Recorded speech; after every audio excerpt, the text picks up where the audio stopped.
السلام علیکم۔ نماز کے لیکچر کے بعد جو سوالات ہمیں موصول ہوئے انہی میں سے کچھ اور سوالات کے جواب جو ہیں وہ آج حاضر ہیں آپ کی خدمت میں۔ یہ ایک سوال ہے کہ جیسا کہ آپ نے بتایا کہ تہجد کی نماز طویل پڑھنی چاہیے، جیسا کہ رسول اللہ صلی اللہ علیہ وآلہ وسلم نے طویل پڑھی، تو اس کے لیے کیا ہم 2 نفل ہی نماز پڑھیں گے اور لمبی تلاوت کریں گے، یا ہم نوافل کی تعداد کو بڑھا دیں گے، یعنی نوافل کی تعداد زیادہ ہو یا رکعتیں لمبی ہوں؟ اس بارے میں وضاحت کرتے ہیں۔ جی، جو تہجد کی نماز ہے، جیسا کہ میں نے بتایا تھا کہ اس کے بارے میں کہا گیا نا کہ اس میں ہمیں قیام جو ہے وہ طویل کرنا چاہیے، ہمیں لمبا قیام کرنا چاہیے۔ تو یہ پھر آپ کے ٹائم کے اوپر بات ڈیپینڈ کرتی ہے، چونکہ یہ ایک نفل نماز ہے۔ اس کے لیے یہی ہے کہ اگر آپ کے پاس ٹائم ہے تو آپ بھلے 2 رکعتیں پڑھیں، لیکن ان میں جو قرات ہے وہ طویل کریں۔ یعنی اگر آپ کے پاس 2 نفل پڑھنے کا ٹائم ہے، اس میں آپ کہتی ہیں کہ میں 4 نفل پڑھ لوں، وہ زیادہ افضل ہیں، تو نہیں، اس میں آپ 2 ہی پڑھیں، لیکن ان میں تلاوت جو ہے وہ طویل کریں، لمبی صورتیں جو زبانی یاد ہوں آپ کو، آپ وہ پڑھیں۔ اب جیسے کچھ لوگ یہ کہتے ہیں کہ ہمارا دل کرتا ہے کہ ہم طویل نماز پڑھیں، لیکن ہمیں لمبی صورتیں یاد نہیں ہیں، تو ظاہری بات ہے یاد کرنے میں ٹائم لگے گا۔ اب جب تک آپ کو نہیں یاد، تب تک جو چھوٹی صورتیں بھی آپ کو یاد ہیں آپ ان کی بھی تکرار کر سکتے ہیں، جیسے سورہ اخلاص ہے، سورہ کوثر ہے، ان کو آپ زیادہ دفعہ 15 دفعہ 20 دفعہ ان کو آپ ایک ایک رکعت میں پڑھ کے تو رکعت کو لمبا کر سکتے ہیں، کیونکہ اس وقت جو ہے وہ طویل قیام کا جو ہے وہ کہا گیا ہے۔ تو اس طرح ہم اس حکم کو پورا کر سکتے ہیں جب تک لمبی صورتیں نہیں یاد، اور کوشش کریں کہ جب صورتیں لمبی یاد ہو جائیں تو پھر ہم ان کو پڑھیں۔ مختصر بات یہی ہے کہ نوافل کی تعداد بڑھانے سے بہتر یہ ہے کہ ان میں تلاوت کو لمبا کیا جائے، اللہ کے آگے جو ہم کھڑے ہیں قیام، اس کو طویل کیا جائے۔ دوسرا سوال ہے کہ سجدہ کی دعا جو آپ نے بتائی تھی وہ کب پڑھنی چاہیے؟ تو سجدہ کی دعا جو ہے جو بتائی تھی وہ آپ سجدے میں پڑھیں، اور رکوع میں بھی پڑھ سکتے ہیں۔ اور یہ انہوں نے پوچھا ہے کہ وہ جو ہم سبحان ربی الاعلیٰ اور سبحان ربی العظیم پڑھتے ہیں، کیا وہ دعا اس کی جگہ پڑھیں گے یا اس کے ساتھ پڑھ سکتے ہیں؟ جی، آپ وہ دعا جو ہے وہ اس کے ساتھ بھی پڑھ سکتے ہیں۔ آپ اپنی جو روٹین کی تسبیح ہے سبحان ربی الاعلیٰ، جو آپ کی عادت میں ہے پڑھنی، آپ روٹین میں پڑھیں، آپ وہ پڑھ کے تو اس کے بعد وہ دعا پڑھ سکتے ہیں۔ جی، یہ تیسرا ہے کہ فرض نماز میں میں نے سنا ہے کہ پہلی 2 رکعتوں میں ہی تلاوت کرنی چاہیے سورہ فاتحہ کے بعد، تو کیا سنتوں میں چاروں رکعتوں میں سورہ فاتحہ کے بعد تلاوت کرنی چاہیے؟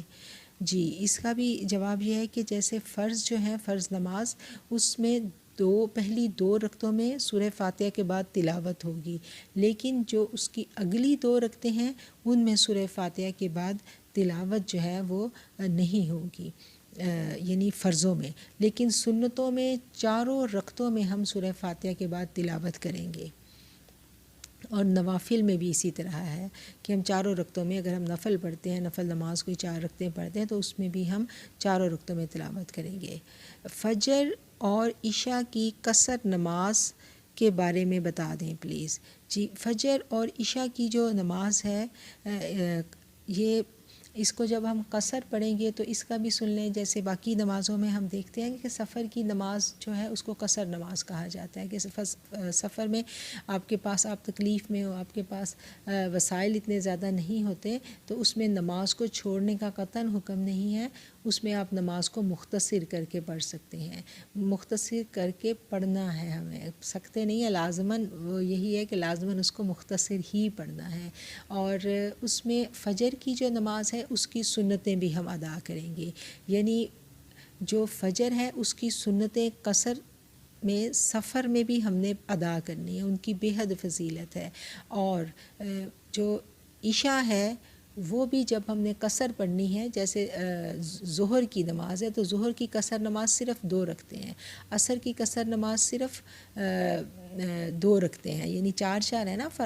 فرض عصر اور ظہر کے، وہ 4 کی بجائے ہم نے 2 پڑھنے ہیں، مغرب کے ہم نے 3 پڑھنے ہیں، عشاء کے 4 کی بجائے 2 فرض ہوں گے، لیکن جو وتر ہیں وہ قضا نماز میں بھی ہم نے ادا کرنے ہیں۔ اب انہی 2 نمازوں کی فجر اور عشاء کے بارے میں کنفیوژن ہوتی ہے کہ یہ نمازیں اگر قضا ہو جائیں تو ان کے بارے میں کیا حکم ہے، تو ان کے بارے میں بھی یہی حکم ہے۔ نبی کریم صلی اللہ علیہ وسلم کی اس حدیث سے استدلال لیتے ہیں ائمہ کرام کہ جب اگر کسی شخص کی غفلت کی وجہ سے وہ سویا رہ گیا، وہ نیند سے دیر سے اٹھا اور وہ اٹھا تو فجر کا ٹائم گزر چکا تھا، تو اس کو چاہیے کہ وہ اسی وقت اٹھ کے نماز ادا کرے، مطلب اس وقت وہ اٹھ کے نماز ادا کرے تو وہ پوری نماز ادا کرے گا، بے شک وہ قضا میں جائے گی لیکن سنتیں بھی اس کو ساتھ ہی ادا کرنی ہیں۔ یعنی آپ دیر سے اٹھے ہیں تو آپ نے اس کی فجر کی قضا نماز ہاف نہیں کرنی، جس طرح باقی نمازیں ہم سنتیں چھوڑ دیتے ہیں نا قضا نماز میں، لیکن فجر کی سنتیں چھوڑنی نہیں ہیں۔ فجر کی سنتیں ہم نے زوال تک، حکم ہے کہ زوال سے پہلے فجر کو سنتوں کے ساتھ ہی ہم نے پڑھنا ہے۔ اب اگر ہم اتنے زیادہ غافل ہو گئے کہ ظہر کا ٹائم آ گیا اور پھر بھی ہم نے فجر نہیں پڑھی، اتنی غفلت ہماری بڑھ گئی، تو پھر اللہ کہتا ہے کہ اب میں سنتیں قبول نہیں کر رہا، پھر صرف فرض ہی ادا ہوں گے۔ اس چیز کو بھی ہم نے سمجھنا ہے کہ جان بوجھ کے ہم نے نہیں چھوڑنی، غفلت سے رہ گئی یعنی نیند میں رہ گئی ہے تو اٹھ کے سنتوں سمیت اللہ قبول کر رہا ہے، لیکن ظہر کے ساتھ سنتیں قابل قبول نہیں ہیں۔ جیسے ہم دیکھتے ہیں نا کہ کچھ نمازیں ہیں جن کی قضا نہیں ہے، جیسے عیدین کی نماز جو ہے، عید کی نماز کی کوئی قضا نہیں ہے، یعنی پورے سال میں ایک دفعہ وہ نماز پڑھنی ہے ہم نے، اور پورے سال میں اگر ایک دفعہ ہم نہیں وہ جا کے ٹائم پہ پڑھے تو اس کی کوئی قضا نہیں ہے، وہ گئی تو گئی، پھر اگلا سال جو ہے اس کا ہمیں انتظار کرنا پڑے گا۔ اچھا، اب عشاء کی نماز جو ہے، عشاء کی نماز اگر ہماری قضا ہو جاتی ہے تو اس عشاء کی نماز قضا ہونے کے بعد ہم یعنی نیکسٹ ڈے اگر پڑھتے ہیں تو اس کا بھی یہ ہے کہ اس کے بھی وتر ہمیں قضا کے ساتھ پڑھنے پڑیں گے، یعنی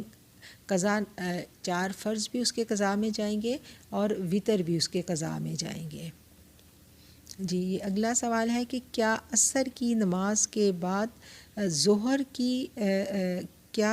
کی قضا نماز عصر کی نماز ادا کرنے کے بعد پڑھ سکتے ہیں؟ جی، آپ کی اگر ظہر کی نماز کسی وجہ سے رہ گئی ہے تو آپ اس کو عصر سے پہلے پڑھیں گے، عصر کے بعد نہیں،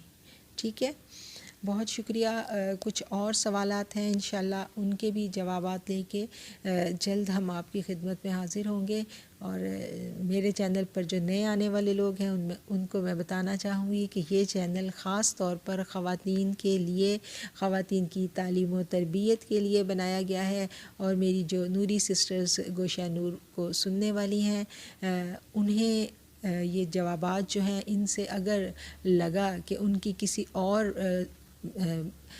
بہن کو اس سے فائدہ پہنچ سکتا ہے تو پلیز اس تک ضرور پہنچائیں، اس نیک کام کو پھیلانے میں ہمارا ساتھ دیں، اپنی بہنوں میں، اپنی دوستوں میں اس کو ضرور شیئر کریں، اور کچھ اور نئی آنے والی جو ویڈیوز ہیں ان کا آپ کو نوٹیفیکیشن مل سکے، اس کے لیے آپ اس کو سبسکرائب کریں تاکہ آپ کو نئی آنے والی ویڈیوز کا نوٹیفیکیشن مل سکے۔ اب کچھ اور سوال ہیں نماز کے بارے میں، کرسی پر نماز پڑھنا اور بچوں والی نماز کا خشوع و خضوع، انشاءاللہ وہ ہم کسی اور آڈیو میں ان کے جواب بھی آپ کی خدمت میں رکھیں گے۔ بہت شکریہ، السلام علیکم۔